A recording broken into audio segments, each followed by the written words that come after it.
මයි චෑම් ලයිෆ් කියන්නේ මගේ චමත්කාර ජනක ජීවිතය කියන එක. ඉතින් අපේ චමත්කාර ජනක ජීවිතයට අපේ ලස්සන වගේම අපේ රූපේ ලස්සන වගේම අපේ අවට පරිසරයේ මිදුල ගෙවත් ඒ අලංකාරයේ වගේම සරුසාර බව ඒවත් බලපානවා. ඒවත් අපේ චමත්කාර ජනක ජීවිතයට අදාළයි. ඉතින් මම ගොඩක් වෙලාවට ඔයාලගේ රුව ලස්සන කරගන්න වීඩියෝස් තමයි අරන් එන්නේ. අද ඔන්න ඔයාලට මම විවිධ ආසාදන වලින් තොරව සාර්ථකව පැලයක් සරුසාරව හදාගන්න පුළුවන් වෙන වටිනාම දෙයක් හදාගන්න විදිය වීඩියෝ එකකින් කරන්න යන්නේ. ඉතින් මගෙන් මේක ගොඩක් දෙනා කමෙන්ට් වලින් ඉල්ලලා තිබුණා හදන විදිය කියන්න කියලා. ඕනම පැලයක් නිරෝගීව දිලීර ආසාදන වලින් තොරව සාර්ථකව හදාගන්න පුළුවන් වෙන කරදහයියා ගෙදරම ලේසියෙන් හදාගන්න විදිය අද වීඩියෝ එකකින් කරන්න යන්නේ. හරියටම හදාගන්න. විශේෂයෙන්ම ඉතින් දැන් මල් වගාවට ගොඩක් අය යොමු වෙලා තියෙන විදේශීය මල් වර්ග. බැංකොක් කියයි, නෙදර්ලන්ඩ් කියයි, ඇන්තූරින් වර්ග එහෙම. ඉතින් ඒවා අපි මෙලදී අරන් ඇවිල්ලා ගෙදර හිටවපුවාම මොනතරම් සාත්තු කරත් අන්තිමට හැදෙන්නේ නැහැ, මල් පිපෙන්නෙත් නැහැ, එහෙම නැත්නම් මැරිලා යනවා. ඉතින් ඒ වගේ දේවල් වලටත් මේක ඉතාමත්ම සුදුසුයි. තව හේතු තියෙනවා ඒ වගේ වෙන්න. ඉතින් අපි ඉදිරියට කතා කරමු ඒව ගැනත්. මං කිව්වා වගේ ඕනම පැල ඇටියකට ඉතාමත්ම සුදුසුයි. ඕකිඩ් වලට නම් දාන්නේ නැහැ. මොකද ඕකිඩ් වලට ටිකක් ලොකුවට තියෙන අඟුරු කැටනේ දාන්නේ. විශේෂයෙන්ම ඇන්තූරින් වලට, රෝස වලට, බෝගන්විලා ඇතුළු සියලුම මල් වර්ග වලට. ඒ වගේම එළවලු, මිරිස් වලට වැඩි ප්‍රමාණයක් හදාගන්න පුළුවන් නම් කෙසෙල් වලට, පොල් වලට, ගස් ලැබු වලට ඉතාමත්ම හොඳ බෙහෙතක් කියන්නත් පුළුවන් මේක. ඉතින් ටක් ගාලා බලන් ඉද්දි පැල හැදෙනවා. මල් පැල වගේම එළවලු පළතුරු ඕනම පැලයක් මේ කරදහය දාලා ඇන්තූරියම් පැලයක් හරියටම හදාගන්න විදියත් මම ඔයාලට වීඩියෝ එකකින් පෙන්නනවා. රැඳිලා ඉන්න වීඩියෝ එක අවසන් වෙනකම්ම. ඉතින් මම බලාපොරොත්තුෙන් ඉන්නවා ඔයාලගේ රූපේ ලස්සන වගේම ඔයාලගේ මිදුල ලස්සන කරගන්න මල් ටිකක් හදාගන්න විදියත් වීඩියෝ වලින් කරන්න ඕනේ කියලා. මොකද මටත් හදාගන්න ඕනේ. මම කරන විදිය ඔයාලටත් පෙන්නන්නම්. ඉතින් තාම ඒකට සැරසෙනවා. ඒකට තමයි මම කරදහය හදාගත්තේ. මං හිතනවා ඔයාලත් ඒකට කැමති වෙයි කියලා. මල් නැත්තම් එළවලු ටිකක් හරි හිටව ගන්න වත්තේ. ඉතින් ඒක හොඳයිද නැද්ද කියලා ඔයාලගේ අදහසත් ලියන්න කමෙන්ට් සෙක්ෂන් එකේ. ඉතින් කියන්න බැරි තරම් වටිනා මේ කරදහය එක හරියටම ගෙදර හදාගන්න විදිය දැන් අපි බලමු. කරදහය හදන්න 10 ඕන වෙනවා. 10 ගන්න පුළුවන් වී මොල් වලින්. සමහරු නම් නිකන් දෙනවා, සමහරු නම් පුංචි මුදලක් අය කරනවා ඒකට. ඉතින් මමත් මේ පොහොර බෑග් වලට 10 අරගෙන ආවා. දැන් ගොඩාක් කල් අරන් ඇවිල්ලා මට කරදහය හදාගන්න බැරි වුණා. මේක වැස්සට තෙමිලා නිකන් ගුලි වගේත් ගැහිලා තියෙනවා.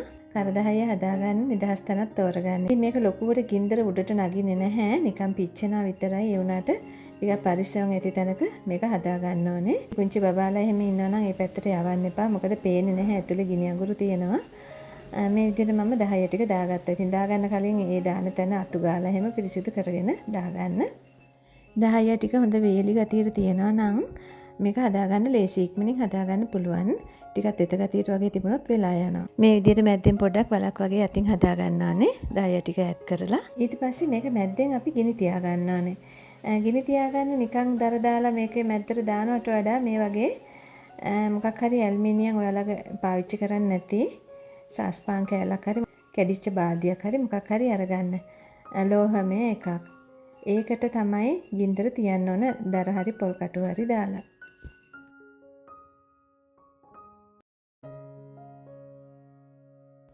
ඉතින් මම ගින්දර පත්තු කරලා පොල් කටු දාගත්ත උඩින්.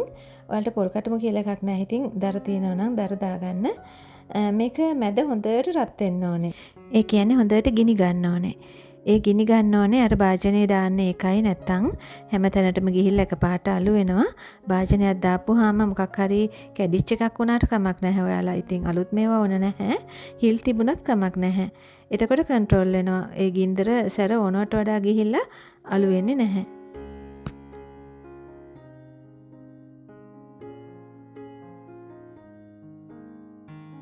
මේ ක්‍රමයට තමයි මේක හදාගන්න ඕනේ. මේ බලන්න විනාඩි 10ක් ගියාට පස්සේ වටේට ටිකක් හැදිලා තියෙනවා. පේනවනේ. ඉතින් ඔයාලට පුළුවන් මේකට තව ගින්දර දාන්නත්. එහෙම නැත්නම් නිකන් තියුවත් මේක හරියනවා. හැබැයි එතකොට දවසක් විතර යනවා. ටිකක් පරක් වෙනවා. හිමීට සැර ගිහිල්ලා කරදහය ටික හැදෙනවා. හැබැයි ඒක තමයි නියමම ක්‍රමය.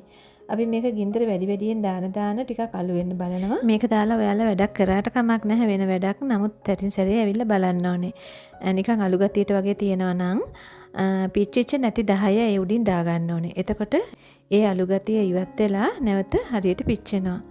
මම නැවත ගින්දර ටිකක් දාගත්තා. පොල් කටු 3ක් විතර පත්තු කරලා. ඊට පස්සේ පැය දෙකක් විතර ගියාට පස්සේ මේ විදිහට තිබුණා. මම පිච්චිච්ච තැනට පිච්චිච්ච නැති 10 එකතු කරගන්නවා මේ විදිහට. ඉතින් මේක නිකම්ම තියෙන්න දෙන්න එපා. නිකම්ම තිබුණොත් එහෙම මෙහෙම එකතු කරන්නේ නැතුව ඉතින් පිච්චිච්ච ඒවා නැවත නැවත පිච්චිලා අළු වෙනවා. අමු 10 එකතු කරපුවාම පිච්චිච්ච ඒවට ඒක කන්ට්‍රෝල් වෙලා ගානට මේක පිච්චෙනවා. මේ ගානට වගේ පිච්චුනහම ඉතින් මැද තියපු අර සාස්පාන් කෑල්ල හරි මොකක් හරි ඒ රඳවනේ අයින් කරගන්න පුළුවන්. මොකද දැන් හොඳට උඩරිම රත් වෙලා තියෙන්නේ ආයේ ගින්දර ඕන නැහැ. දැන් ඉතින් 10 ටිකේ රස්නෙම්ම මේක කර 10 බවට හැරෙනවා.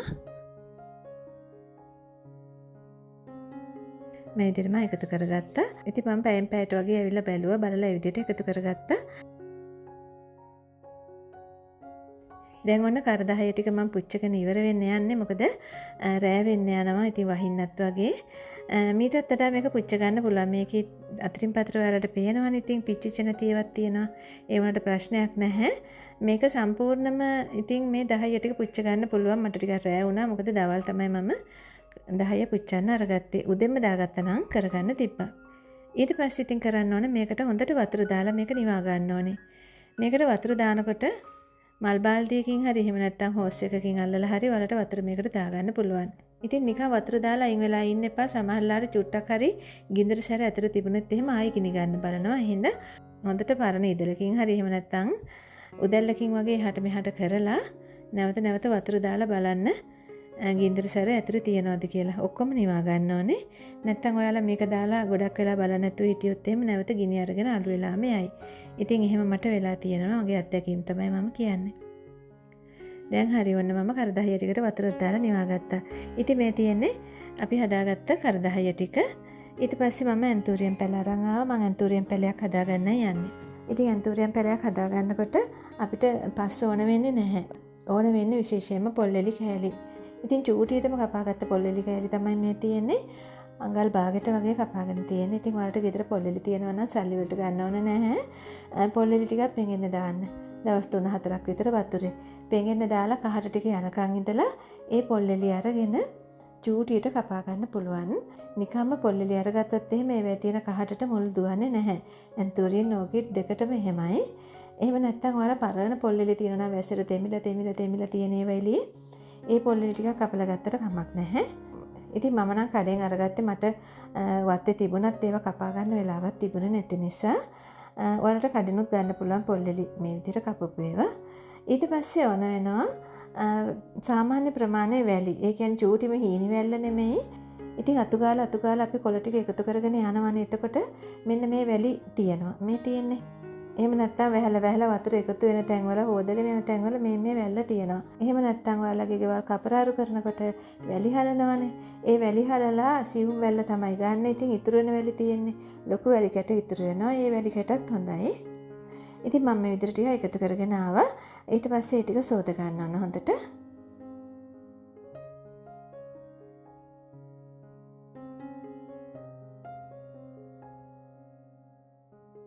මම මේ විදිහට සෝදගත්තා. දැන් හරි. කර 10 ටිකකුත් මම අරගෙන ආවා. දැන් අපි හිටව ගමු. ඉතින් ඇන්තූරියම් පැලේ සයිස් එකට තමයි පෝච්චිය තෝරගන්න ඕනේ.